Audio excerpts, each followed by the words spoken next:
Welcome students.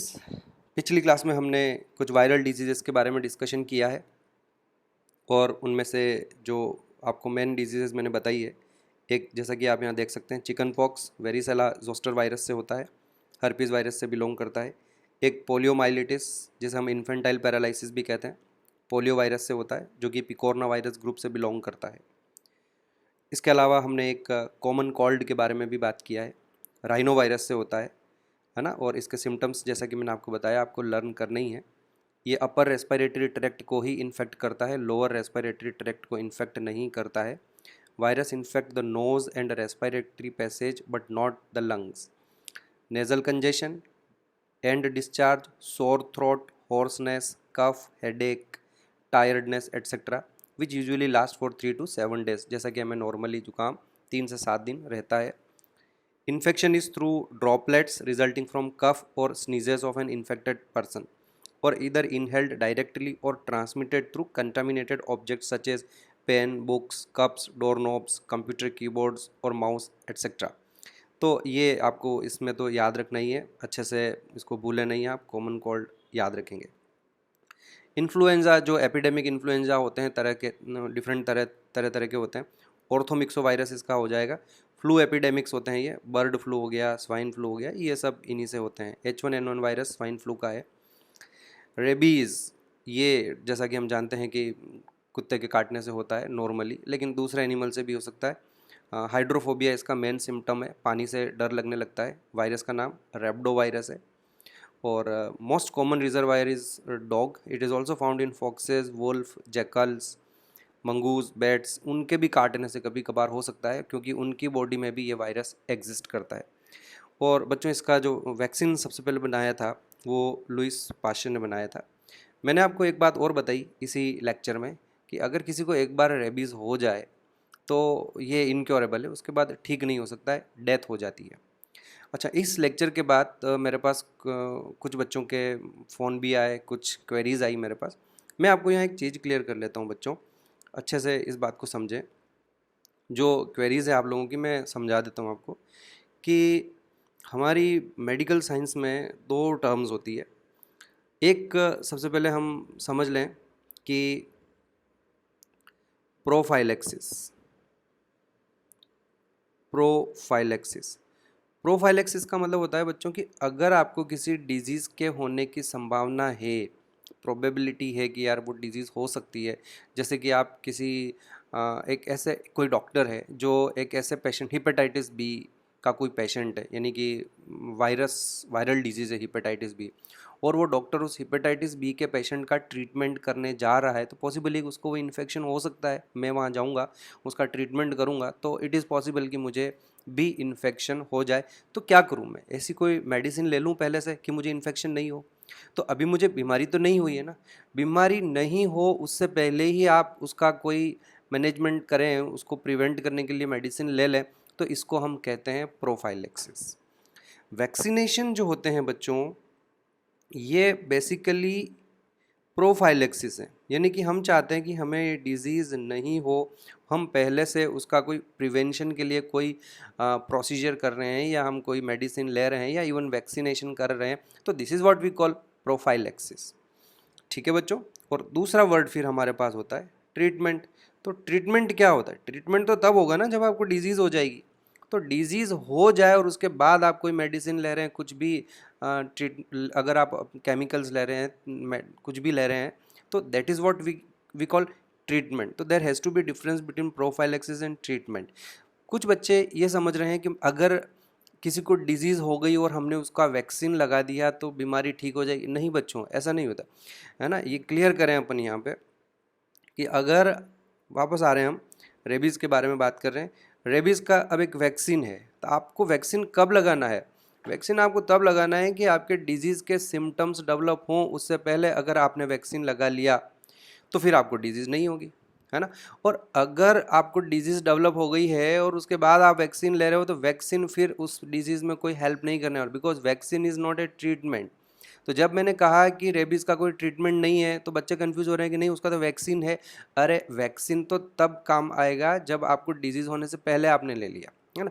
अभी जैसे हम बात कर रहे हैं कोरोना की बात कर रहे हैं, तो दुनिया में दो चीज़ें चल रही। We say that there is no treatment for corona, तो ऑफ कोर्स हमें नहीं पता है कि कौन सी ड्रग होगी जो इस वायरस को डिस्ट्रॉय कर सकती है। हम अभी दुनिया के जो साइंटिस्ट हैं वो दो जगह काम कर रहे हैं, कुछ उसकी मेडिसिन, उसका ड्रग या उसका ट्रीटमेंट ढूंढने में लगे हुए हैं, और दूसरा जो ग्रुप है वो उसका वैक्सीन ढूंढने में लगे हुए हैं। तो वैक्सीन उनको लगाया जाएगा जिनको इन्फेक्शन नहीं हुआ है। उनको अगर हमने वैक्सीन दे दिया तो होगा क्या, उससे ये होगा कि जब भी कभी वो वायरस के कांटेक्ट में आएंगे तो उन्हें कोरोना नहीं होगा, इजंट इट। लेकिन मान लीजिए किसी कोई पर्सन है जिसको कोरोना हो रखा है और आपने उसको वैक्सीन दिया, ऐसे में वैक्सीन कोई काम का नहीं रहेगा। तो you should be very much clear between vaccination and treatment. Vaccination is not a treatment. Vaccine, हमें अगर कोई डिजीज़ होने की संभावना है तो हम उससे पहले ही वैक्सीनेशन कर लेंगे और हमें वो डिजीज़ नहीं होगी, लेकिन डिजीज़ होने के बाद वैक्सीन का कोई यूज़ नहीं रहता। हाँ, कुछ हमारे पास है एग्जाम्पल, जैसे टिटेनस की हम बात करें तो उसमें हम क्लॉस्ट्रीडियम टिटेनाइन की, तो वो हम रेडीमेड एंटीबॉडी दे रहे हैं। वो बेसिकली आपका एक्टिव इम्यूनाइजेशन नहीं है, वो पैसिव इम्यूनाइजेशन होता है। तो उसमें भी आपको फ़र्क समझना है कि एग्जैक्टली जो वैक्सीन हम जब बात करते हैं उसका हमने वैक्सीन लगवाया है, तो ये जो वैक्सीन हमारे दिमाग में आता है ये एक्टिव इम्यूनाइजेशन की बात करते हैं और पैसिव इम्यूनाइजेशन की बात नहीं करते। कुछ लोग पैसिव इम्यूनाइजेशन के लिए भी वैक्सीन वर्ड यूज़ करते हैं, जैसे टिटनस का टीका लगवा लिया। अब लोग कहते हैं कि टिटनस का टीका लगवा लिया, टिटनस का वैक्सीन लगवा लिया, लेकिन हमें क्लियर रहना है कि टिटनस का वैक्सीन जो होगा वो अलग चीज़ है और एंटी टिटेनस सीरम जो होगा वो अलग चीज़ है। अगर आपको चोट लग गई और बैक्टीरिया घुस गया और आपको 48 आवर्स के अंदर आपको ऐसे में इमीडिएटली वो एंटीबॉडीज़ लेने होते हैं, तो वो वहाँ पर वैक्सीनेशन नहीं है, ये तो पैसिव इम्यूनाइजेशन है। वैक्सीनेशन तो ये है कि जब जन्म हुआ और जन्म होते ही कि हाँ हवा में, सॉइल में कहीं पर भी टिटेनस का बैक्टीरिया है तो फिर हम टिटेनस टॉक्सोइड जो इनएक्टिवेटेड प्रोटीन होती है उसकी, वो हमने बॉडी में ले लिया, वो हमारा वैक्सीनेशन हो गया। वो क्या करेगा, वो टिटेनस होने से रोक देगा हमें। आया समझ में? तो you should be very much clear between between a vaccine and a treatment. Vaccines are not treatment basically. तो आई होप आप लोगों की ये जो प्रॉब्लम थी वो आपको समझ में आ गई होगी। आगे बढ़ते हैं अब हम। रेबीज़ के अलावा मैंने आपको मम्स, मीज़ल्स और जर्मन मीज़ल्स के बारे में बताया। ये तीनों भी वायरल डिजीज़ेज़ है, चाइल्डहुड डिजीज़ेज़ होती हैं मोस्टली है, और आपको क्लियर है कि इनका एक कॉमन कंबाइन वैक्सीन लगता है जिसे हम MMR वैक्सीन कहते हैं। तो ये आप इसका ध्यान रखें। देन येलो फीवर और एक डेंगू फीवर भी मैंने आपको बताया, दोनों मिलते जुलते हैं। एक फ्लेवी वायरस है, दूसरा आर्बो वायरस है, और दोनों से हीमोरेजिक फीवर होते हैं, यानी कि इसमें इंटरनल ब्लीडिंग होने की संभावना होती है। फाइन बच्चों, चलें अब आगे और इन 2-3 डिजीज़ के बारे में और बात करें। और सबसे पहले हम शुरुआत करते हैं इसमें हिपेटाइटिस।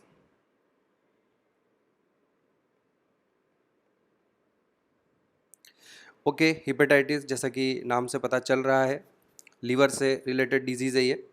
इसमें लीवर में वायरल इन्फेक्शन होता है, वायरल इन्फेक्शन इन लीवर, और ये लीवर को डैमेज करता है। बच्चों, ये जो हिपेटाइटिस है ये 2 तरह के वायरसेस के कारण होती है।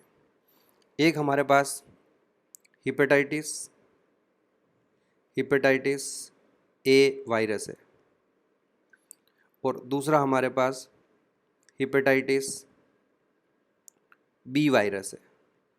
तो 2 वायरस हैं, एक को हम HAV कहते हैं, हिपेटाइटिस ए वायरस, और दूसरा हमारे पास हिपेटाइटिस बी वायरस है। तो इन वायरस के और कोई नाम नहीं है, करेक्ट। अब पहले हम बात कर लेते हैं हिपेटाइटिस ए वायरस की। इससे जो हिपेटाइटिस होती है उसे हम, वो बेसिकली जॉन्डिस कॉज करता है। ये जो वायरस है it causes jaundice, it causes jaundice. Okay, पीलिया हो जाएगा, क्योंकि लीवर डैमेज होगा तो लीवर के डैमेज होने के बाद हमारे बाइल निकल नहीं पाएगा और ब्लड के अंदर बिलीरुबिन और बिलीवर्डिन की क्वांटिटी बढ़ने लगेगी। अच्छा, ये जो वायरस है ये बच्चों इस तरह से एपिडेमिक की तरह स्प्रेड होता है। तो इसलिए इससे जो हिपेटाइटिस होता है हमें, हिपेटाइटिस ए वायरस से, उसे हम एपिडेमिक और इन्फेक्शियस हिपेटाइटिस भी कहते हैं। अब ऐसा है कि होने को तो हेपेटाइटिस बी भी इन्फेक्शियस होता है, लेकिन वो एपिडेमिक्स की तरह स्प्रेड नहीं होता है, क्योंकि मैंने आपको एक बात पहले भी बताई कि hepatitis A mainly water borne है। तो किसी एरिया का अगर पानी खराब हो गया है, पानी कंटामिनेटेड, कोई वाटर बॉडी है और वही कंटामिनेटेड हो गई है, तो ऐसे में ये रैपिडली इस तरह से स्प्रेड होगा, एपिडेमिक की तरह स्प्रेड होता है, and therefore we call it as epidemic और इन्फेक्शियस हेपेटाइटिस, है ना। समझ में आया आपको। इसका जो ट्रांसमिशन होता है, अभी मैंने आपको समझाया, क्योंकि ये वाटर बोर्न है तो इसका जो ट्रांसमिशन होता है वो फीकल ओरल रूट से होता है। क्या मतलब हुआ इसका? Faecal oral route. तो मैं आपको समझाता हूँ। फीकल ओरल रूट का मतलब ये हो गया कि वायरस जो है इन्फेक्टेड पर्सन के फीकल मैटर से बाहर निकलेगा, और इंडिया में open defecation is a common process. तो उस फीकल मैटर के साथ वो वायरस भी बाहर निकला और सॉइल में गया। सॉइल में जाने के बाद वो वायरस सराउंडिंग, कोई खेत है, विलेज है, कोई है, वहाँ पर जो फूड होगा उसको कंटामिनेट करेगा। अगर कोई वाटर बॉडी है, आसपास नदी तालाब है, वहाँ कोई कुआं वगैरह है, उसको कंटामिनेट करेगा, वायरस वहाँ पहुँच जाएगा, और फिर वहाँ से वाटर के थ्रू, पानी के थ्रू या फूड के थ्रू। अच्छा, इसमें यूँ भी पॉसिबल है कि इन्फेक्टेड पर्सन है तो उनके नेल्स में, और आप समझ ही गए होंगे, तो हाथ भी अनहाइजीनिक कंडीशन मेंटेन करते हैं, हाथों में भी आ जाएगा, और उन हाथों से वो दूसरा जो हमारा कोई फूड है उसको कंटामिनेट करेगा। तो इस तरह से वो ओरल रूट से एंटर करेगा। Is that clear? समझ में आया आपको? Transmission is through faecal oral route. तो एक बार फिर से क्लियर कर देता हूँ मैं कि फीकल मैटर के साथ, इन्फेक्टेड पर्सन के फीकल मैटर्स के साथ ये वायरस बॉडी से बाहर निकलेगा। ओपन डिफिकेशन इसमें ऑब्वियसली इंपॉर्टेंट रोल प्ले करेगा, उसी से ये स्प्रेड होगा। और एक बार वायरस बाहर आएगा तो ये वाटर बॉडीज़ को या फूड को कंटामिनेट करेगा, और फिर जो दूसरे हेल्दी पर्सन है उनके ओरल रूट से ये एंटर करेगा। इस जो वायरल हेपेटाइटिस है, इसमें जो चिल्ड्रन, और यूँ समझ लीजिए कि यंग जो होते हैं, they are more susceptible. Reason clear है? उनको ज़्यादा होने की संभावना क्यों? Because they can not maintain proper hygienic condition. छोटे बच्चे मिट्टी में खेलते हैं, गंदगी में रहते हैं, और अपने आप को उतना साफ नहीं रख पाते हैं, हाथ रेगुलरली नहीं धोएंगे, गंदा पानी पी लेंगे। तो इस वजह से जो चिल्ड्रन और यंग जो होंगे, they are more susceptible. Okay, इसका हमारे पास अभी तक कोई वैक्सीन अवेलेबल नहीं है बच्चों, तो देयर इज़ नो वैक्सीन। लेकिन फिर भी क्या ये उतनी डेंजरस डिजीज़ नहीं है। ऑफ कोर्स इन्फेक्शियस है, फैलती है, डेथ रेट भी है इसमें अच्छी खासी। मैं आपको बताऊं, समथिंग 1955-56 में न्यू दिल्ली में इसका एक मेजर आउटब्रेक हुआ था, और उस मेजर आउटब्रेक में अप्रोक्सीमेटली 4000 डेथ हुई थी अपने इंडिया में, दिल्ली में। का पुरानी बात है ये। उसके बाद तो आपने नहीं सुने होंगे ना ज़्यादा। तो धीरे धीरे क्योंकि हम हाइजीनिक कंडीशन को भी मेंटेन करने लगे हैं, ओपन डिफिकेशन भी कम होने लगा है, ऑल थिंग्स आर, तो इसलिए अब हमारे लिए क्या उतना ज़्यादा वाइडली स्प्रेड नहीं है। But anyway we should remember, इसमें पर्सन की इम्यूनिटी डेवलप हो जाएगी, डेथ रेट उतनी ज़्यादा नहीं है। On the other hand hepatitis B is very dangerous, more dangerous than hepatitis B. इससे जो है, जो हेपेटाइटिस होता है उसको हम सीरम हेपेटाइटिस कहते हैं। तो it causes serum hepatitis and that causes epidemic और इन्फेक्शन। इसमें एपिडेमिक की तरह नहीं स्प्रेड होता है, इसको सीरम हेपेटाइटिस कहते हैं। ये ऐसे फूड, वाटर, इसके थ्रू स्प्रेड नहीं होता है। बेसिकली ये दो रीजन से इसका जो ट्रांसमिशन होता है वो दो तरीक़ों से होता है। बच्चों ध्यान से सुनना आप, एक एक चीज़ है ना, ये दो तरीके से ये स्प्रेड होता है। पहला इसका जो तरीका हो गया वो सेक्सुअल कांटेक्ट से होता है। तो इसका मतलब ये सेक्सुअली ट्रांसमिटेड डिजीज़ भी है हेपेटाइटिस बी। तो यहाँ लिख लें हम सेक्सुअली ट्रांसमिटेड इन्फेक्शन, या STI भी कह सकते हैं हम इसको, STD भी कह सकते हैं, है ना। तो ध्यान रखेंगे आप, दो तरीके से ये स्प्रेड होता है। पहला रीज़न बता दिया मैंने, पहला तरीका, प्रोसेस बता दिया, सेक्सुअल कॉन्टैक्ट से होता है। दूसरा, through, it is also transmitted through transfusion of, या यूँ कहें थ्रू ब्लड और ब्लड प्रोडक्ट। अब आप कहेंगे कि ब्लड और ब्लड प्रोडक्ट क्या होता है, वो मैं क्लियर कर देता हूँ कि अगर किसी को ब्लड चढ़ाना पड़ता है तो there are two things two possible things. एक तो होल ब्लड ट्रांसफ्यूजन करते हैं। होल ब्लड ट्रांसफ्यूजन में क्या करेंगे, एक का डोनर का ब्लड लिया, रेसिपिएंट की बॉडी में चढ़ा दिया। कई बार किसी पर्सन को होल ब्लड की रिक्वायरमेंट नहीं होती है, जैसे कई बार उसको सिर्फ प्लाज्मा चढ़ाने से काम चल जाएगा, तो हमारे पास ऐसे ये भी तरीका होता है कि ब्लड लिया डोनर से, उस ब्लड को हमने फिल्टर किया, उसमें से आरबीसीज, डब्ल्यूबीसीज और प्लेटलेट्स अलग कर दिए, प्लाज्मा पोर्शन अलग कर दिया। जिसको रिक्वायरमेंट है उसको हम प्लाज्मा चढ़ा देते हैं ना। ये भी एक बड़ा इम्पोर्टेंट है। और इसमें प्लाज्मा में ये एडवांटेज भी है बच्चों कि हम इसको लंबे समय तक स्टोर भी करके रख सकते हैं। अगर कभी कभार किसी को ब्लड नहीं चढ़ा के उसकी जगह, तो प्लाज्मा को क्या हम फ्रिज कर सकते हैं, और फिर उस फ्रोजन प्लाज्मा का ट्रांसपोर्टेशन भी ईजी हो जाता है, लंबे समय तक स्टोर कर सकते हैं हम उसको। वॉर वगैरह कहीं होते हैं, लड़ाई में जहाँ मेजर इंजरीज वगैरह होती है, तो वहाँ बेसिकली वहाँ इसमें फिर हमको ब्लड ग्रुप जांचने की भी रिक्वायरमेंट नहीं रहती, क्योंकि ब्लड के जो एंटीजेंस हैं वो तो आरबीसीज के ऊपर होते हैं, प्लाज्मा को हम यूं ही चढ़ा सकते हैं, है ना। अच्छा, कुछ डिजीज़ ऐसे होती है, जैसे डेंगू की बात करें, डेंगू वगैरह में क्या होता है कि इंटरनल हीमोरेजिक डिजीज़ और प्लेटलेट काउंट कम हो जाते हैं, तो उनका ब्लड क्लॉट नहीं हो, अंदर ही अंदर क्लॉट नहीं हो पाता और इंटरनल ब्लीडिंग होने लगती है। उनको पूरा होल ब्लड चढ़ाने की रिक्वायरमेंट नहीं रहती, उनको सिर्फ प्लेटलेट चढ़ाने होते हैं। तो फिर क्या करते हैं, जो डोनर का ब्लड होता है उसमें से सेपरेटर मशीन आती है, उस सेपरेटर मशीन से हम प्लेटलेट्स को अलग करके सिर्फ प्लेटलेट्स चढ़ा देते हैं। तो ये किसी को आप प्लाज्मा चढ़ा रहे हो, किसी को आप प्लेटलेट्स चढ़ा रहे हो, तो ये क्या चीज़ हुई, ये ब्लड प्रोडक्ट्स हुए बच्चों। और इन ब्लड प्रोडक्ट्स के ट्रांसफ्यूजन से भी हेपेटाइटिस बी स्प्रेड हो सकता है। ओके, और इवन ये तीसरा तरीका ब्लड का ही हम इसमें इंक्लूड कर रहे हैं कि जो सर्जिकल इंस्ट्रूमेंट्स होते हैं, अगर हमने उनको प्रॉपर सर्जिकल इंस्ट्रूमेंट्स को हमने प्रॉपर स्टरिलाइज नहीं किया है और वो इन्फेक्टेड हैं, वो सर्जिकल इंस्ट्रूमेंट्स कंटेमिनेटेड हैं with what, with the virus. किसी एक इन्फेक्टेड पर्सन की सर्जरी करी है हमने, उसको नीडल लगाई है या उसका कोई छोटा मोटा प्रोसीजर किया है, और उसके जो हमारे पास इंस्ट्रूमेंट्स जो हमने यूज़ किए हैं, सर्जिकल इंस्ट्रूमेंट्स, उनका प्रॉपर अगर हमने हाइजीनिसिटी नहीं मेंटेन करी और उनको क्लीन नहीं किया, क्लियर नहीं किया, और उनको किसी दूसरे पर्सन पे यूज़ कर लिया, तो इस तरीके से भी इसका ट्रांसमिशन हो सकता है। तो दो तरीके से आपको मेजर इसका ट्रांसमिशन ध्यान रखना, एक सेक्शुअल कॉन्टैक्ट से हो रहा है, दूसरा थ्रू ब्लड और ब्लड प्रोडक्ट से होता है। फाइन, ये बड़ी डेंजरस है, ध्यान रखा, इसमें ये इनक्योरेबल है। 3 डिजीजेज मैं आपको पहले अब तक बता चुका हूँ जो इनक्योरेबल है एज़ पर यूर बुक। उसमें हमने बुक में जब बात करते हैं तो एक तो हेपेटाइटिस बी इनक्योरेबल है, हेपेटाइटिस बी इनक्योरेबल है। दूसरा जेनाइटल हर्पीस जो है सेक्सुअली ट्रांसमिटेड डिजीज़ है, ये भी इनक्योरेबल है।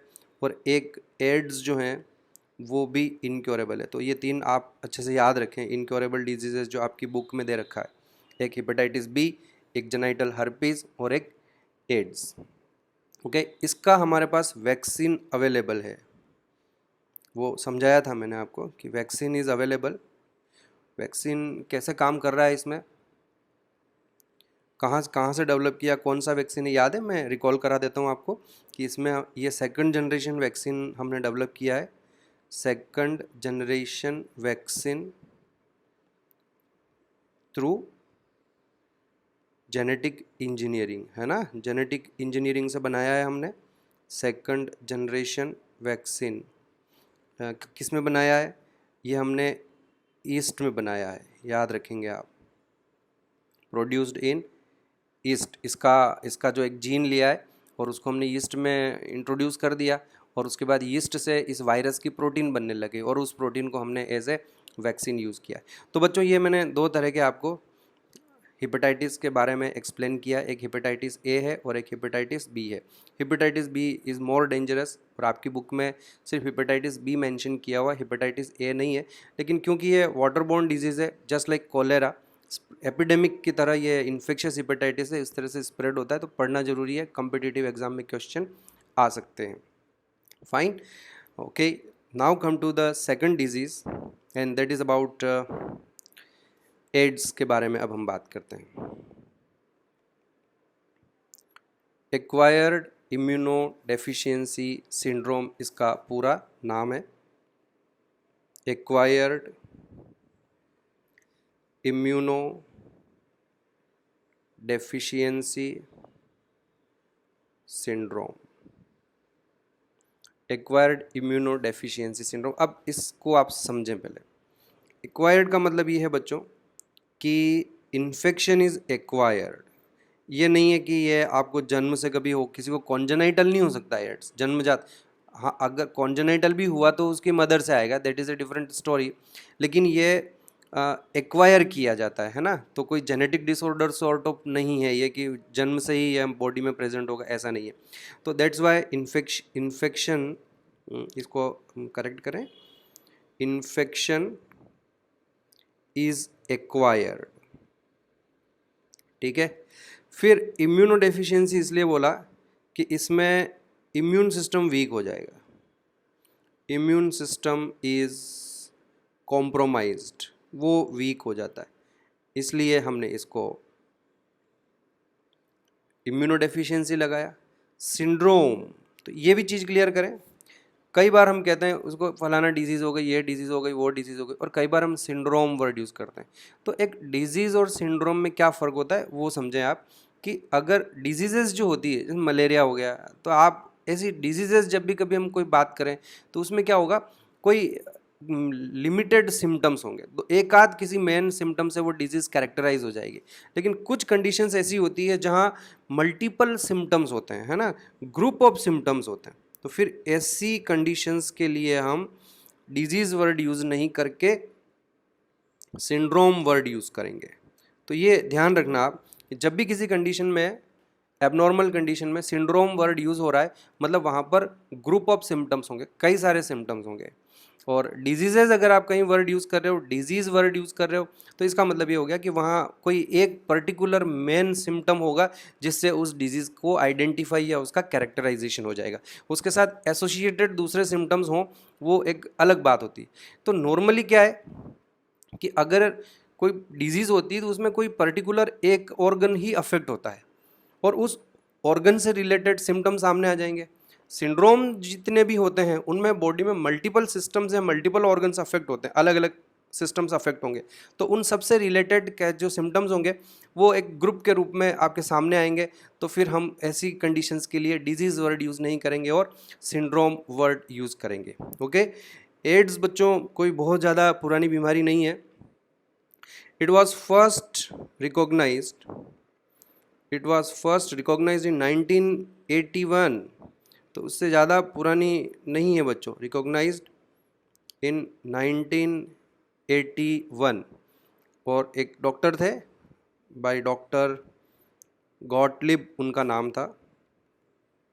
तो ये इनको क्रेडिट जाता है, हु डिस्कवर्ड और रिकॉग्नाइज द डिजीज़। तो ये डॉक्टर गॉटलिब ने सबसे पहले इसको रिकॉग्नाइज़ किया था कि एड्स नाम की कोई बीमारी है, और 1981 में इस बीमारी के बारे में हमें पता चला। फिर जस्ट उसके 3 साल बाद एक और साइंटिस्ट थे, डॉक्टर ल्यूक मॉन्टेगनियर। इन्होंने ये बता दिया कि AIDS is caused by a virus called, और उस वायरस को नाम दे दिया गया ह्यूमन इम्यूनोडेफिशिएंसी वायरस। तो ये कि इस वायरस से होती है, ये 1984 की बात है। 1984 में 3 साल में हमने 1981 के बाद विद इन नेक्स्ट 3 ईयर्स ये भी पता लगा लिया कि ये डिजीज़ किस से होती है, और पता लगाया गया कि ये एक वायरस से होती है। वायरस को नाम दिया गया ह्यूमन इम्यूनोडेफिशिएंसी वायरस, है ना। तो अब हम बात इसी के बारे में करें, HIV, human immuno deficiency virus. Okay बच्चों, ये जो वायरस है HIV, human immuno deficiency virus, it is a retrovirus. तो ये रिट्रो का मतलब ये मत समझ लेना कि पुराने ज़माने का वायरस है। रिट्रो वायरसेस का मतलब ये है बच्चों, ये रिट्रो वायरस ग्रुप से बिलोंग करता है, पूरा एक ग्रुप है वायरसेस का जिन्हें हम रिट्रो वायरसेस कहते हैं। इन रिट्रो वायरसेस की खास बात ये होती है कि इनका जो जेनेटिक मटेरियल होता है वो हमेशा RNA होगा। जेनेटिक मटेरियल इनका RNA होता है, और दूसरा इनमें रिवर्स ट्रांसक्रिप्शन होता है। दे शो रिवर्स ट्रांसक्रिप्शन। आया आपको समझ में ये बात बच्चों? What you mean by reverse transcription? तो मैं क्लियर कर देता हूँ कि नॉर्मली हम जानते हैं कि जो डीएनए होता है उस डीएनए से आरएनए बनता है, ओके। और इस प्रोसेस को हम ट्रांसक्रिप्शन कहते हैं। इन वायरसेस में, यानी कि ये जो जितने भी रिट्रोवायरसेस होते हैं, इनमें एक प्रोसेस होता है कि जो इनका जेनेटिक मटेरियल है आरएनए, उस आरएनए से ये अपना डीएनए बनाते हैं होस्ट सेल की बॉडी में पहुंचने के बाद। आरएनए से डीएनए सिंथेसिस करते हैं और इसके लिए फिर हमने एक वर्ड यूज़ किया है रिवर्स ट्रांसक्रिप्शन। उल्टा हो गया ना प्रोसेस। नॉर्मल प्रोसेस तो डीएनए से आरएनए बनना होता है, ये उल्टा प्रोसेस है जिसमें आरएनए से डीएनए बन रहा है। तो इस प्रोसेस को हमने नाम दिया रिवर्स ट्रांसक्रिप्शन। बच्चों ये जो रिवर्स ट्रांसक्रिप्शन का जो प्रोसेस है ये इस वायरस की डिस्कवरी से बहुत पहले ही हो चुका था। और रिवर्स ट्रांसक्रिप्शन की जो डिस्कवरी की है वो दो साइंटिस्ट हैं, एक बाल्टीमोर और एक टेमिन। बाल्टीमोर और टेमिन, इन्होंने सबसे पहले रिवर्स ट्रांसक्रिप्शन की डिस्कवरी कर ली थी। और रिट्रोवायरसेस का जो एक फैमिली है वो बहुत पहले ही बनाई जा चुकी। और बाद में जब हमने HIV वायरस के बारे में पता चला तो ये आइडेंटिफाई हुआ कि it also belongs to a group that is retroviruses. तो आपसे पूछे रिट्रोवायरसेस का जो ग्रुप है उसमें हम कौन से वायरसेस को रखेंगे, तो क्लियर आपके पास दो जवाब रहेंगे, दो स्टेटमेंट देंगे आप। वो वायरसेस जिनका जेनेटिक मटेरियल आरएनए होता है और जो रिवर्स ट्रांसक्रिप्शन शो करते हैं। And what you mean by reverse transcription? Reverse transcription का मतलब जो अपने आरएनए से डीएनए बनाते हैं। अब ये कैसे करते हैं, क्या करते हैं, वो मैं थोड़ी देर में बताऊंगा कि ये अपने आरएनए से डीएनए कैसे बनाते हैं, उसके बारे में हम थोड़ी देर बाद बात करेंगे। एनीवे यहाँ मैंने आपको एक बात बताई है कि रिवर्स ट्रांसक्रिप्शन की डिस्कवरी किसने की? रिवर्स ट्रांसक्रिप्शन की डिस्कवरी बाल्टीमोर और टेमिन ने की। ये दो साइंटिस्ट हैं वो, ओके। इस समय प्रेजेंटली जो वायरसेस हैं जिनसे HIV वायरसेस हैं वो दो तरह के हैं बच्चों। एक हमारे पास HIV टाइप 1 है। दुनिया में जो जितने भी एड्स के पेशेंट हैं उनमें दो तरह के वायरसेस ग्रो कर रहे हैं, HIV टाइप 1 और HIV टाइप 1 और HIV टाइप 2। इसमें से ये जो HIV टाइप 1 है ये ज़्यादा कॉमन है। दोनों से एड्स होता है, दोनों से इन्फेक्शन होता है, लेकिन दोनों में थोड़ा फ़र्क है और जो ज़्यादा कॉमन है वो HIV टाइप 1 है। अब सबसे पहले हम ये बात करें कि इसका ट्रांसमिशन कैसे होता है। Transmission of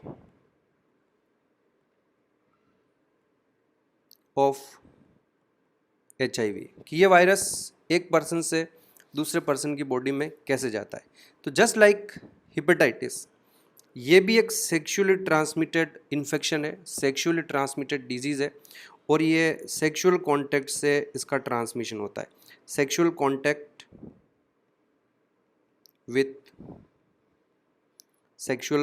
with infected person. ये किसी भी तरह के सेक्सुअल कांटेक्ट हो सकते हैं बच्चों।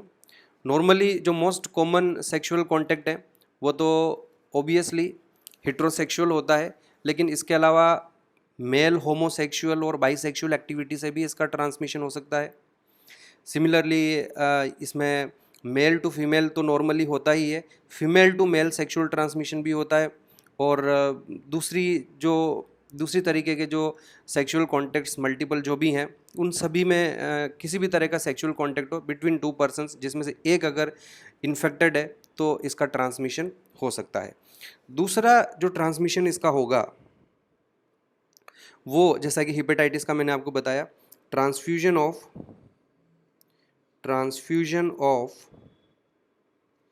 Blood and blood product.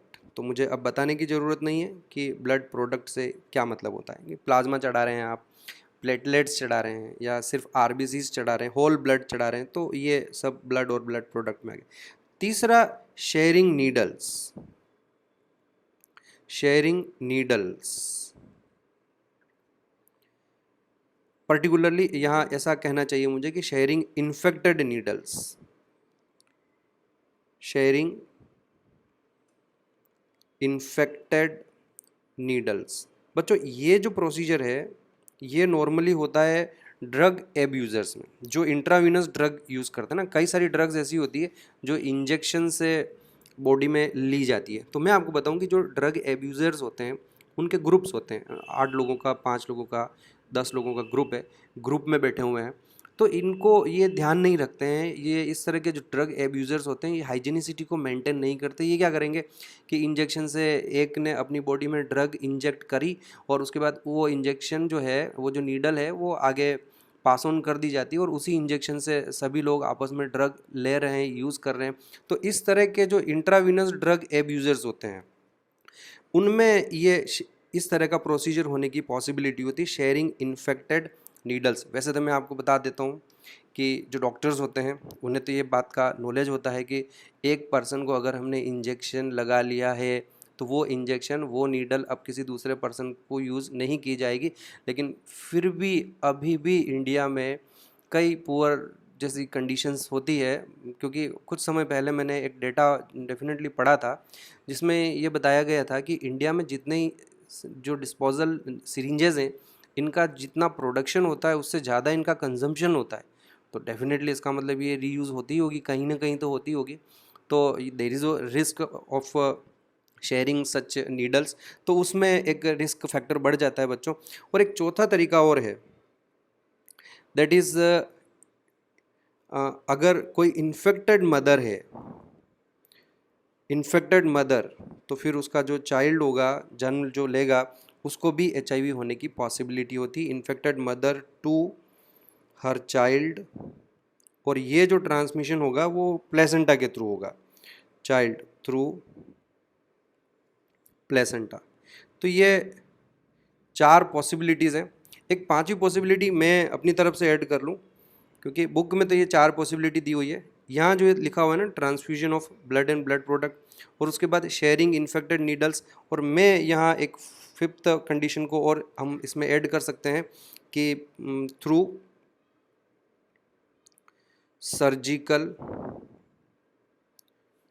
Surgical instruments. तो उनको भी अगर क्लीन नहीं किया गया है डिसइंफेक्टेंट से और उनको अगर शेयर कर लिया गया, शेयरिंग ऑफ सर्जिकल इंस्ट्रूमेंट्स, ऐसा हम यहाँ लिख सकते हैं, है ना। ठीक है, इसके चांसेस कम है लेकिन एरर होने की पॉसिबिलिटी तो हमेशा होती ही है। तो शेयरिंग ऑफ सर्जिकल इंस्ट्रूमेंट्स से भी इसका ट्रांसमिशन हो सकता है। पर्टिकुलरली जिस तरह के इंडिया में, मुझे कहना नहीं चाहिए लेकिन मैं जस्ट बता रहा हूँ कि many of the time I have seen कि जो डेंटिस्ट होते हैं उनमें से ज़्यादातर लोग जो है डेंटिस्ट, इवन क्योंकि तो डॉक्टर तो हैं ही हैं वो, लेकिन फिर भी वो इस तरह की हाइजीनिक कंडीशन को मेंटेन नहीं करते हैं। और एक पेशेंट को उन्होंने उसका चेकअप किया है, उसका ट्रीटमेंट किया है।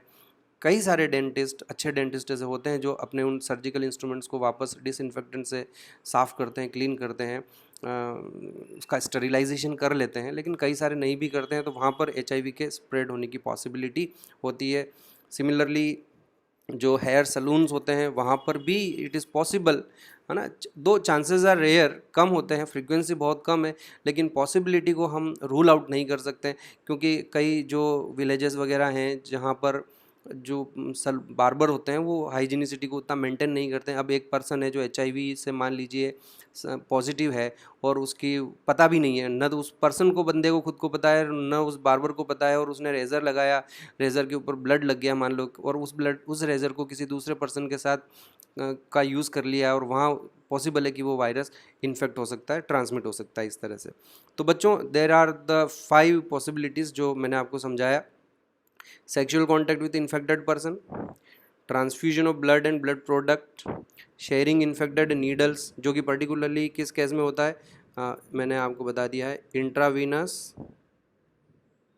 ड्रग एब्यूजर्स, तो उनमें ये पॉसिबिलिटी होती है। Then infected mother to her child through placenta, इस तरह का जो ट्रांसमिशन होता है बच्चों उसको वर्टिकल ट्रांसमिशन कहते हैं। अगर माँ, कोई भी डिजीज़ की बात कर रहे हैं हम, अगर माँ से बच्चे को कोई डिजीज़ ट्रांसमिट हो रही, जेनेटिकली की बात नहीं कर रहा हूँ मैं, दूसरी डिजीज़ की बात कर रहा हूँ, इन्फेक्शियस डिजीज़, माँ से उसके बच्चे को अगर होती है तो इसको वर्टिकल ट्रांसमिशन कहते हैं हम। तो ये हो गया। और शेयरिंग ऑफ, एक जो कि मैंने अपनी तरफ से ऐड किया, शेयरिंग ऑफ सर्जिकल इंस्ट्रूमेंट्स, उससे भी ये हो सकता है। अब देखिए मैंने आपको 5 मोड बता दिए, इसी के साथ अब मैं आपको बता रहा हूँ हाई रिस्क ग्रुप, क्योंकि 5 तरीके से अगर ये 5 में से 4 अभी हम लेकर चलते हैं। हाई रिस्क ग्रुप किसको कहते हैं? हाई रिस्क ग्रुप उन लोगों के बारे में हम बात कर रहे हैं बच्चों जिनको HIV होने की पॉसिबिलिटी ज़्यादा होती है। तो ये हाई रिस्क ग्रुप के मेंबर्स कौन होंगे, कौन कौन से लोग हैं जो हाई रिस्क ग्रुप है, हम आइडेंटिफाई कैसे करेंगे उनको? तो बच्चों उनको आइडेंटिफाई करने का तरीका हमारे पास बड़ा सिंपल है। सबसे पहले सेक्सुअल कॉन्टैक्ट से अगर ये ट्रांसमिट होता है तो ऑब्वियसली वो लोग जिनके मल्टीपल सेक्सुअल पार्टनर होते हैं, है ना, तो obviously they will fall under high risk group. तो इंडिविजुअल्स, यहाँ लिख लेते हैं हम, individuals who have multiple sexual partners, तो they will come under high risk group। individuals who have multiple sexual partner, तो इस तरह से हमारे पास एक हाई रिस्क ग्रुप हो गया। दूसरा, transfusion of blood and blood product से ये बीमारी फैलती है। तो अब ऐसे लोग, ऐसे पर्सन्स, ऐसे इंडिविजुअल्स जिनको रिपीटेड ब्लड ट्रांसफ्यूजन की रिक्वायरमेंट होती है, तो उनको हर 15 दिन में या सपोज महीने भर बाद उनको अपना ब्लड चेंज करवाना पड़ता है, तो इट इज़ पॉसिबल कि कभी गलती से हो सकता है कि उनको HIV इन्फेक्टेड ब्लड चढ़ा दिया जाए। वैसे तो मैं आपको एक बात बता देता हूँ कि कोई भी व्यक्ति अपना ब्लड डोनेट करने जाता है तो वो जो डोनेटेड ब्लड होगा उस ब्लड की सबसे पहले HIV, उसके अंदर कहीं HIV वायरस तो नहीं है, उसकी जांच की जाती है, डेफिनेटली की जाती है, और उसके बाद ही उसको स्टोर किया जाता है। लेकिन केसेस हुए हैं, इंडिया में हुए हैं, और फ्रिक्वेंटली कई बार ऐसे केसेस हुए हैं जहां उस ब्लड की जांच नहीं की गई और उसको ब्लड बैंक में स्टोर कर दिया गया, और बाद में पता चला कि वो जो ब्लड है वो HIV पॉजिटिव पर्सन का था। हो सकता है उस डोनर को खुद को ही पता नहीं है कि मैं HIV पॉजिटिव हूँ, और उसने अपना ब्लड डोनेट कर दिया और वो ब्लड किसी को चढ़ा दिया गया, तो definitely it will lead to transmission of. तो ऐसे में क्या होता है कि जिन लोगों को रिपीटेड ब्लड ट्रांसफ्यूजन की रिक्वायरमेंट होती है, they will fall under high risk group. तो जो दूसरा ग्रुप हमारे पास हाई रिस्क ग्रुप में जो दूसरे आ रहे हैं इंडिविजुअल्स, कौन से हो जाएंगे बच्चों? Individuals who require repeated blood transfusion। अब आप मुझे बता सकते हैं ऐसी कौन सी कंडीशंस होती है जहाँ किसी को रिपीटेड ब्लड ट्रांसफ्यूजन की रिक्वायरमेंट होती है? तो मैं ऊपर तो जगह नहीं है तो मैं यहाँ लिख देता हूँ कि रिपीटेड ब्लड ट्रांसफ्यूजन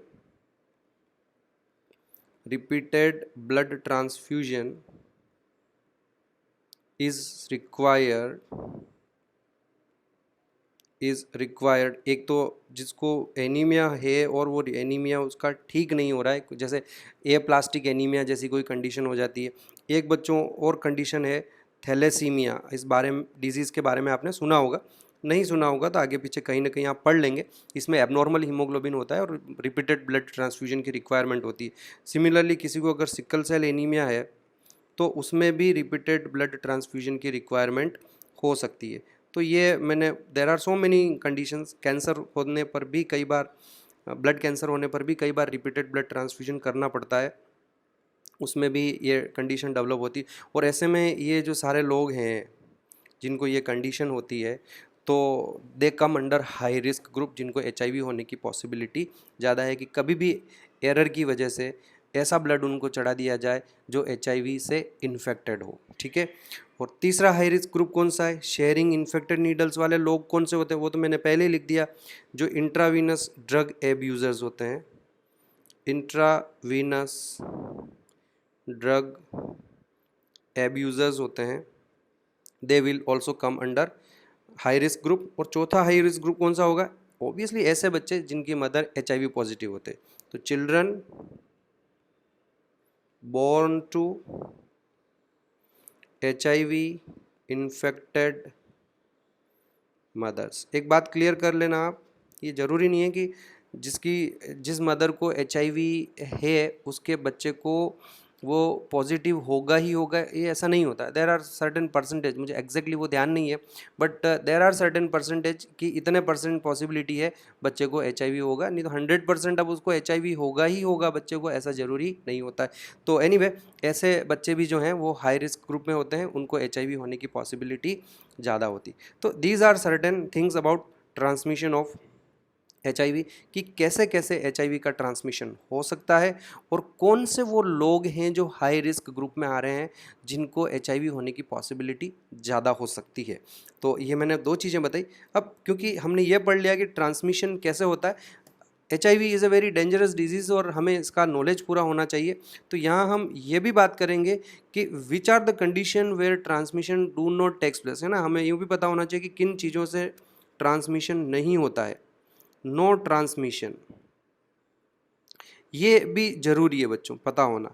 क्योंकि अदरवाइज क्या होता है कि अगर आपको इस चीज़ का नॉलेज नहीं है तो जो HIV पॉजिटिव पर्सन है उसका सोशल आइसोलेशन हो जाता है, लोगों को पता ही नहीं चलता है कि हम उससे बात करनी चाहिए कि नहीं करनी चाहिए। तो these things are very important. एक तो अगर आपने किसी HIV पॉजिटिव को टच कर लिया तो टच करने से ट्रांसमिशन नहीं होता है, there is no transmission, touching से नहीं होता है, इवन ड्राई किसिंग से भी नहीं होता है। ड्राई किसिंग का मतलब ये हो गया कि ऐसा किसिंग जिसमें सलाइवा का एक्सचेंज नहीं हुआ हो, है ना। Dry kissing means without exchanging saliva. तो इसमें इवन ड्राई किसिंग में भी ट्रांसमिशन नहीं होता है। अगर आपने किसी HIV पर्सन के साथ यूटेंसिल्स शेयर कर लिए हैं तो शेयरिंग यूटेंसिल्स से भी HIV स्प्रेड नहीं होता है बच्चों। और जिस तरह से कोरोना तो हाईली इन्फेक्शियस है, लेकिन जो अदर ऑब्जेक्ट्स जो हैं, अदर ऑब्जेक्ट्स जैसे मैं आपको बता दूं कि किसी इन्फेक्टेड पर्सन ने कीबोर्ड को हाथ लगा लिया, डोर नोब को हाथ लगा लिया, टॉयलेट की जो सीट होती है, इन सब से, टॉयलेट सीट को यूज़ कर लिया आपने कि, तो इन सब से HIV का स्प्रेड नहीं होता है। तो ये मैं वो कंडीशंस बताइए आपको जहाँ ट्रांसमिशन नहीं होता है। इवन डोनेटिंग ब्लड, आप बोलोगे सर ब्लड से तो होता है, अरे डोनेटिंग ब्लड से नहीं होता, रिसीविंग ब्लड से होता है। तो अगर किसी ने, कोई ये अपने दिमाग में बिठा के चले कि मैंने ब्लड डोनेट किया तो मुझे HIV होने की पॉसिबिलिटी नहीं, डोनेट करने से कुछ भी नहीं होगा, उसने तो डोनेट कर दिया ना ब्लड। हाँ, अगर वो HIV पॉजिटिव पहले से है तो ये जो रिस्क होगी वो उसको होगी जो रेसिपिएंट है, जिसने ब्लड को रिसीव किया है, उसके साथ दिक्कत हो सकती है। डोनेट करने से ट्रांसमिशन नहीं होता है। तो these are certain things where there is no transmission. समझ में आया आपको? तो मैंने आपको 2 चीज़ें यहाँ एक्सप्लेन करी कि कब HIV का ट्रांसमिशन हो सकता है, कब HIV का ट्रांसमिशन नहीं हो सकता, और कौन कौन से हाई रिस्क ग्रुप हैं। तो ध्यान रखें, एग्जाम में मल्टीपल चॉइस में क्वेश्चन आएगा। 4 हमारे पास हाई रिस्क ग्रुप हैं। Individuals who have multiple sexual partners, उनको रिस्क रहेगी। Individuals who require repeated blood transfusion, उनको रिस्क रहेगी कि पता नहीं कब उनको इन्फेक्टेड ब्लड चढ़ जाए। इंट्रावीनस ड्रग एब्यूजर्स जो होते हैं उनमें बहुत ज़्यादा है पॉसिबिलिटी। और इसके अलावा जो children born to HIV infected mothers हैं उनको भी वर्टिकल ट्रांसमिशन होने की पॉसिबिलिटी रहती है। चलिए बच्चों, अब हम बात करते हैं HIV वायरस के स्ट्रक्चर के बारे में कि ये वायरस एग्जैक्टली दिखता कैसा है। तो एक हमें ये ज़रूरी है कि हमें इसके स्ट्रक्चर के बारे में पता चल जाए, हम वो सीख लें और समझ लें। ये देखिए, एक डायग्राम मैंने आपको यहाँ पर आपके सामने रखा हुआ है, उसे आप देखिए। तो ये हमारे पास एक वायरस का स्ट्रक्चर है, क्लियर करें। एक तो मैं आपको पहले बता चुका हूँ, it belongs to retrovirus group, है ना। तो HIV virus is a retrovirus. सबसे पहले आप देखिए कि ये यहाँ पर जो ब्लू कलर के ये 2 थ्रेड आपको यहाँ दिखाई दे रहे हैं, ये जो दोनों थ्रेड्स हैं ये इसका जेनेटिक मटेरियल है। तो प्रोबेबली यहाँ कहीं लिखा होगा, ये देखिए, ये लिखा हुआ है सिंगल स्ट्रैंडेड RNA, लेकिन इसके पास इस RNA की 2 कॉपीज़ है। तो ये आप ध्यान रखें कि 2 कॉपीज है, दोनों कॉपी सेम है, आइडेंटिकल है ये दोनों, लेकिन इसके पास उसकी 2 कॉपी है, सिंगल स्ट्रैंडेड RNA हो गया। इसके अलावा इसके पास एक रिवर्स ट्रांसक्रिप्टेज एंजाइम भी है। ये देखिए मैंने यहाँ, आप ये P64 को छोड़ देना, उससे कोई मतलब नहीं है। ये P फॉर प्रोटीन है, 64 उसके मॉलिक्यूलर वेट से रिलेटेड है। तो और इसके कितने मॉलिक्यूल हैं तो मैं बता रहा हूँ, एक मॉलिक्यूल देखो ये यहाँ है और दूसरा मॉलिक्यूल ये यहाँ है। तो इसके पास रिवर्स ट्रांसक्रिप्टेज के भी, एंजाइम के भी 2 मॉलिक्यूल्स हैं। यही वो एंजाइम होगा जिससे रिवर्स ट्रांसक्रिप्शन होगा। तो अब वायरस अगर किसी सेल में गया और वो वायरस चाहता है कि उसके आरएनए से डीएनए बने, रिवर्स ट्रांसक्रिप्शन हो, तो उसके लिए उसे एक एंजाइम की रिक्वायरमेंट होगी। अच्छा, वायरस किस में जाता है? ह्यूमन सेल्स में जाता है। हमारी बॉडी में रिवर्स ट्रांसक्रिप्शन तो होता ही नहीं है, तो हमारे पास रिवर्स ट्रांसक्रिप्शन के लिए जो एंजाइम की रिक्वायरमेंट है, जो एंजाइम चाहिए, वो एंजाइम हमारी सेल में नहीं होगा। तो ऐसे में वो जो एंजाइम है वायरस अपने साथ लेकर चलता है। तो इसके पास ये देख सकते हैं आप कि इसके पास इस एंजाइम की भी 2 कॉपीज़ हैं। एक आप यहाँ देखिए, ये मैंने यहाँ हाईलाइट कर रहा हूँ, इंटीग्रेज, ये भी एक एंजाइम है बच्चों। इंटीग्रेज भी एक एंजाइम है। तो आगे मैं आपको एक्सप्लेन करूँगा कि जब वायरस ह्यूमन सेल में एंटर करेगा, तो सेल में एंटर करने के बाद ये अपने आरएनए से डीएनए बनाएगा और उस डीएनए को ह्यूमन जीनोम में इंटीग्रेट करेगा। उसमें ये हमारे डीएनए में, हमारे क्रोमेटिन में कट लगाएगा और कट लगा के इसका जो डीएनए इसने बनाया है उस डीएनए को वहाँ फिट करेगा ये। तो इस प्रोसेस को हम इंटीग्रेशन कहते हैं। Integration of viral DNA into human DNA. और उस इंटीग्रेशन के प्रोसेस के लिए एक एंजाइम की रिक्वायरमेंट होगी, तो वो एंजाइम भी ये अपने साथ लेकर चलता है, इंटीग्रेज। ओके, इसके अलावा आप देखिए कि इसके पास ये यहाँ एक प्रोटीएज एंजाइम भी है। इसको आप छोड़ सकते हो। प्रोटीएज एंजाइम की रिक्वायरमेंट क्यों होती है? क्योंकि जब वायरस ह्यूमन सेल में एंटर करेगा और अपनी प्रोटीन्स बनाएगा, वायरस अपनी खुद की प्रोटीन्स बनाएगा, तो उन प्रोटीन्स के बनने के बाद उनका पोस्ट ट्रांसलेशनल मॉडिफिकेशन होता है, उनमें कट लगाए जाते हैं। और उस कट लगाने के लिए इसकी खुद की प्रोटीन में कट लगाए जाते हैं, और उस कट लगाने के लिए इसको कुछ एंजाइम्स की रिक्वायरमेंट होती है। तो ये प्रोटीएज वही काम करेंगे। तो आप इसको तो छोड़ सकते हो, ये इस पर आपके क्वेश्चन नहीं आएगा। इसके बाद देखिए कि आप यहाँ देखिए, ये एक आपको जो पर्पल कलर की रिंग दिखाई दे रही है, तो मैं यहाँ क्लियर कर देता हूँ कि ये जो पर्पल कलर की रिंग है, ये एक, इसको हम वायरल एनवलप कहते हैं। और ये जो वायरल एनवलप है, ये लिपिड बाइलेयर है बच्चों, प्लाज्मा मेम्ब्रेन की तरह है ये। अब आपके दिमाग में क्वेश्चन आएगा, वायरस के ऊपर सेल मेम्ब्रेन कहाँ से आ गई? तो ये जिस तरह से हमारी सेल्स के ऊपर सेल मेम्ब्रेन होती है, ये उसी तरह की मेम्ब्रेन है। पर मैं आपको बाद में एक्सप्लेन करूँगा कि इसके पास ये मेम्ब्रेन आई कहाँ से। But at least you should remember that it is an enveloped virus, यानी कि इसके ऊपर एक बाइलेयर, लिपिड बाइलेयर का एनवलप होता है। फाइन। इसके बाद एक और चीज़ देखें आप, और वो इन प्रोटीन्स के बारे में देखो। ये मैं हाइलाइट्स करके बता रहा हूँ आपको। यहाँ आपको ये 2 प्रोटीन्स दिखाई दे रही है, एक ब्लू कलर की है और एक ये रेड कलर की है ना, जो हाफ मून लाइक है।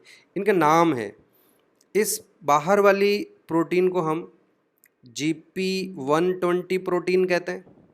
GP मतलब ग्लाइकोप्रोटीन, 120 मॉलिक्यूलर वेट से रिलेटेड है। और ये जो अंदर वाली प्रोटीन है, इसको हम GP41 कहते हैं।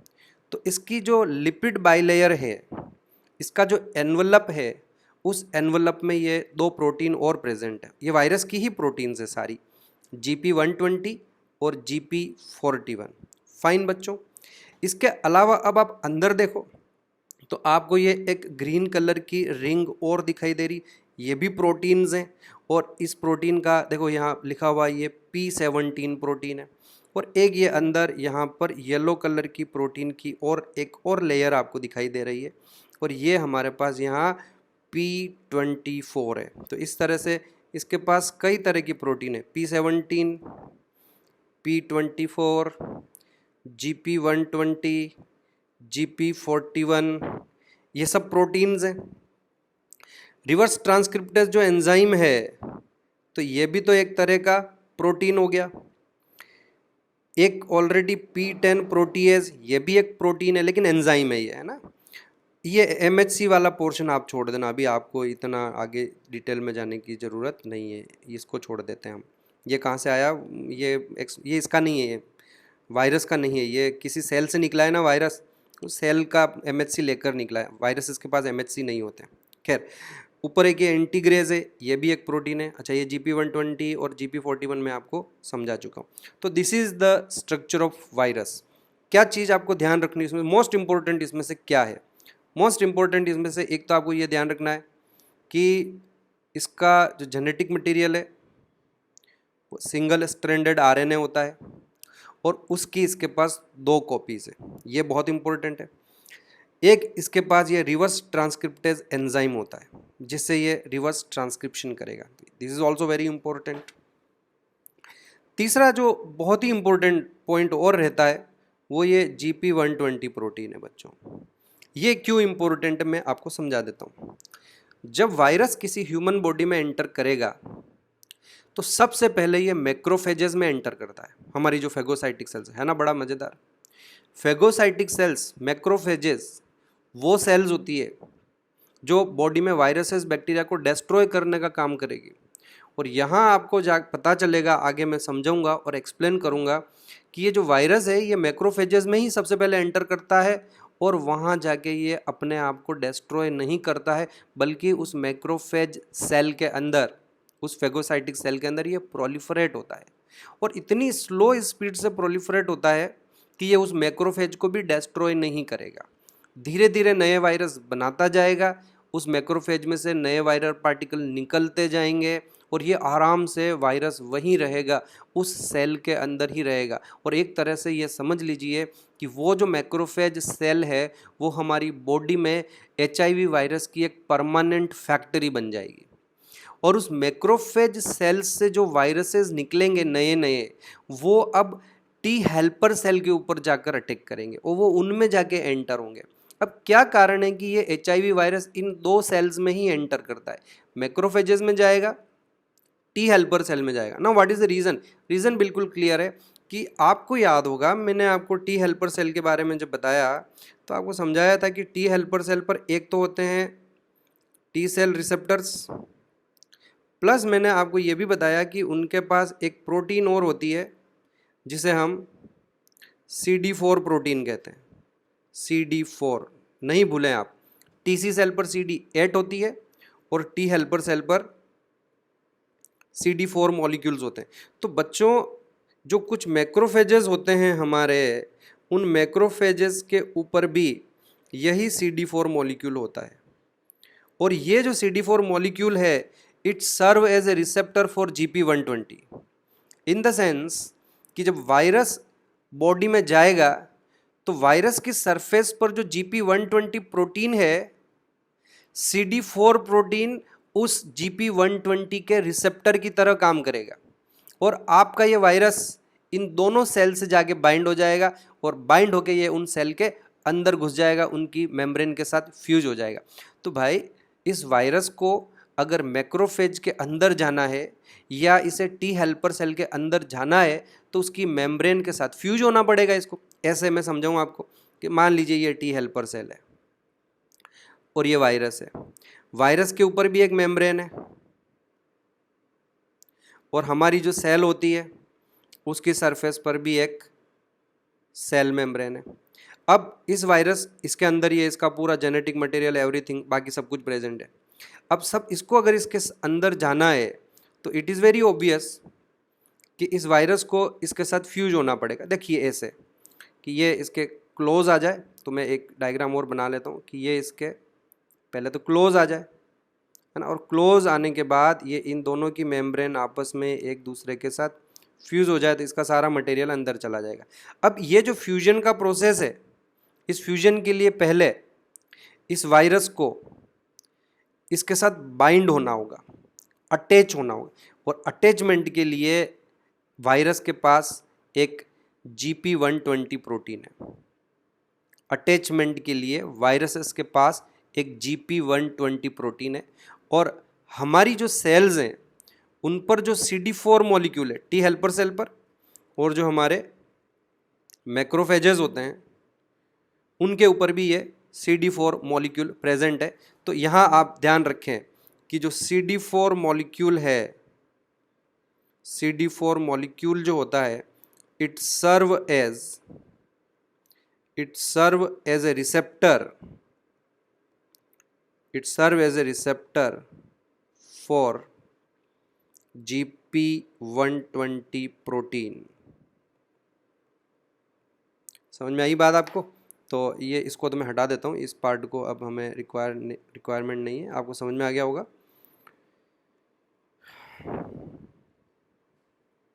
चलिए, तो हमने एक चीज़ इसके स्ट्रक्चर में देखा, कुछ इंपॉर्टेंट पॉइंट्स मैंने आपको समझा दिए।